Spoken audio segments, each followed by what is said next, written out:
কেমন আছেন কাছের মানুষজন? সবাই আসলে ভালো আছেন অবশ্যই। আমি এই মুহূর্তে রয়েছি বরিশাল জেলার বাবুগঞ্জ উপজেলার বায়লাখালী গ্রামে। কৃষক আবু বকর সিদ্দিক সুমন ভাইয়ের যে কৃষি খামারটি রয়েছে সেই কৃষি খামারে রয়েছি আপনাদেরকে দেখানোর জন্য। এই মুহূর্তে রয়েছি যে প্রায় 2.5 মাসের মতো হলো তার এই বাগানটি নতুন করে তিনি সাজিয়েছেন এবং নতুন করে পেঁপে গাছ লাগিয়েছেন। সেগুলো দেখতে পাচ্ছেন যে অলরেডি ফুল করা এসে ভরে গেছে। এই যে নতুন গাছ দেখতে পাচ্ছেন, 2.5 মাস বয়স এই গাছগুলোতে ফুল এসে গেছে অনেকগুলোতে, আবার কিছু গাছ এর মধ্যে ছোটও রয়েছে। আর এছাড়া দেখতে পাচ্ছেন যে গত বছরের লাগানো যে গাছগুলো সেগুলোতে পর্যাপ্ত পরিমাণে ফল রয়েছে। এই মুহূর্তে আপনাদেরকে দেখানোর চেষ্টা করছি আমি যে এই গাছটিতে দেখুন কি চিকন একটি গাছ, এতে কি পরিমাণে এখনো ফল ধরেছে এবং ফলও আসতেছে।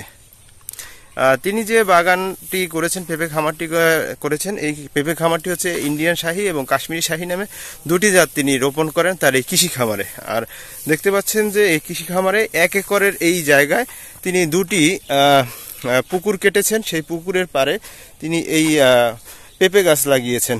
আসলে এই পুকুরে যে কোনোভাবে মাছ চাষ করেছেন একদিকে, আবার একদিকে তিনি পেঁপে চাষ করেছেন। পেঁপে চাষ করে তিনি লাভবান হচ্ছেন, আর অন্যদিকে মাছেও তিনি লাভবান হচ্ছেন। এছাড়া এর পাশে যে জমি রয়েছে সেই পাশের জমিতে তিনি অন্যান্য সাথী ফসলও তিনি লাগান। আপনাদের যদি দেখাই, পরন্তু এই দুপুরবেলা আমি এই মুহূর্তে রয়েছি এখানে, আপনাদেরকে দেখানোর চেষ্টা করছি আসলে যে পুরো বাগানটি ঘুরে। আপনারা দেখতে পাচ্ছেন যে গত বছরে যে গাছগুলো প্রায় 8-10 ফুট হয়ে গেছে এক একটি গাছ, এবং এখনো পর্যাপ্ত পরিমাণে ফল রয়েছে সেই গাছগুলোতে, এবং কিছু কিছু গাছ এখান থেকে অপসারণ করেছে এবং এবছর নতুন করে আবার তিনি লাগিয়েছেন। তার এক একটি পেঁপে গাছ প্রায় 2 থেকে 2.5 বছর 3 বছরও তার এখান থেকে ফল হারভেস্ট করা যায়। দেখতে পাচ্ছেন যে একটি গাছে, পেঁপে গাছে কি পরিমাণে পেঁপে ঝুলছে এখনো, এবং পেঁপের সাইজও দেখেন। এই পেঁপেটি যে দেখতে পাচ্ছেন এখন এই মুহূর্তে প্রায় 3 থেকে 4 কেজি ওজন হবে এই পেঁপেটির। আসলে প্রতিটি গাছই এভাবে বড় বড় সাইজের পেঁপে হয়। তিনি অনেক পেঁপেই আসলে তিনি পাকিয়ে হারভেস্ট করেন এবং কাঁচা বিক্রি খুবই কম করেন। আসলে 2 জাতের পেঁপে তিনি এই বাগানে তিনি লাগিয়েছেন। তার এখান থেকে আসলে এখানে প্রায় 5 শতাধিক পেঁপে গাছের মাদা রয়েছে। 5 শতাধিক পেঁপে গাছের মাদা থেকে তিনি বছরে প্রায় 15 লক্ষ টাকার অধিক আয় করেন। আসলে এখান থেকে যে পেঁপে গাছে কীভাবে স্বাবলম্বী হওয়া যায় তার একটি দৃষ্টান্ত উদাহরণ তিনি, আমরা যতটাই দেখছি আসলে তাকে দেখে ওই যে অবাক হচ্ছি যে তিনি কিভাবে এই পেঁপে গাছ থেকে এত টাকা বছরে ইনকাম করছেন।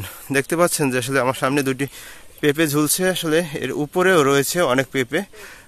এই পেঁপেগুলো এক একটা প্রায় 3-4 কেজি ওজনের। দেখতে পাচ্ছেন অলরেডি পেকে গিয়েছে পেঁপে।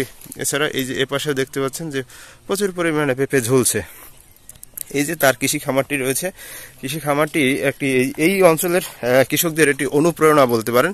কারণ এই কৃষি খামারে আসলে নতুন নতুন উদ্যোক্তা আসছেন তাকে অনুকরণ করার জন্য, দেখার জন্য সে কিভাবে এই পেঁপে গাছগুলো পরিচর্যা করেন, কিভাবে পেঁপে খামারি হলেন, কিভাবে পেঁপে লাগাচ্ছেন এবং কিভাবে তিনি এই পেঁপে চাষ করে স্বাবলম্বী হয়েছেন, তার এই গল্প শুনতেও এখানে অনেক লোকজন আসেন। দেখতে পাচ্ছেন যে আসলে সুন্দরভাবে এই 1 একর সম্পত্তিতে 2টি পুকুর কেটেছেন, এবং পাশে এই যে জায়গাটি দেখতে পাচ্ছেন এখানে তিনি 15 ফিট জায়গা রেখেছেন। 15 ফিটে তিনি 3টে করে গাছ, 3টি সারি করে 3টি সারিতে গাছ লাগিয়ে দিয়েছেন।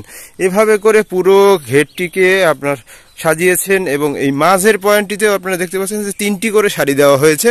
এখানে 3টি করে সারি দেওয়া হয়েছে, যার মানে যেদিকে তাকান শুধু পেঁপে গাছ আর পেঁপে গাছ। আসলে এই পেঁপে গাছে তিনি অনেকটাই লাভবান হয়েছেন, যার কারণে তিনি উদ্বুদ্ধ হয়ে এই পেঁপে গাছগুলো তিনি ভালোভাবে পরিচর্যা করেন, এর সাথে মিশে গেছেন।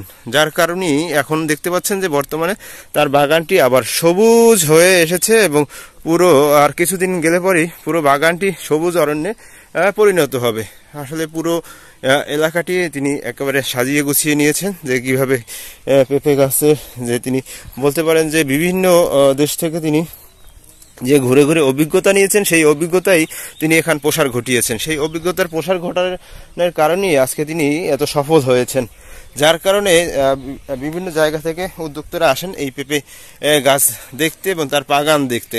আসলে আমি আপনাদেরকে বলছি, যারা আমার আজকের এই ভিডিওটি দেখছেন, আসলে সুমন ভাই আসলে বলতে পারেন যে দক্ষিণাঞ্চলে একজন অনুকরণীয় লোক। কারণ তিনি যে অল্প জমিতে সমন্বিতভাবে মাছ এবং ফসল হিসেবে পেঁপে এবং মিষ্টি কুমড়া, লাউ, দুন্দুল এগুলো চাষ করা যায় এই অল্প জমিতে কিভাবে সাজিয়ে গুছিয়ে, সেটি তিনি উদাহরণ সৃষ্টি করেছেন। এবং কৃষি বিভাগ থেকে এ নিয়ে তিনি অনেকটি পুরস্কারও পেয়েছেন, যে কিভাবে কৃষিকে আধুনিক পদ্ধতিতে, স্মার্ট পদ্ধতিতে আনা যায়, সেইভাবে তিনি এটি করেছেন। আসলে আজকের ব্লগে ছিল এই পর্যন্তই। সবাই ভালো থাকবেন, সুস্থ থাকবেন। পরবর্তীতে নতুন কোনো কৃষি খামার আপনাদের দেখাবো। সেই পর্যন্ত সবাই ভালো থাকুন। আল্লাহ হাফেজ।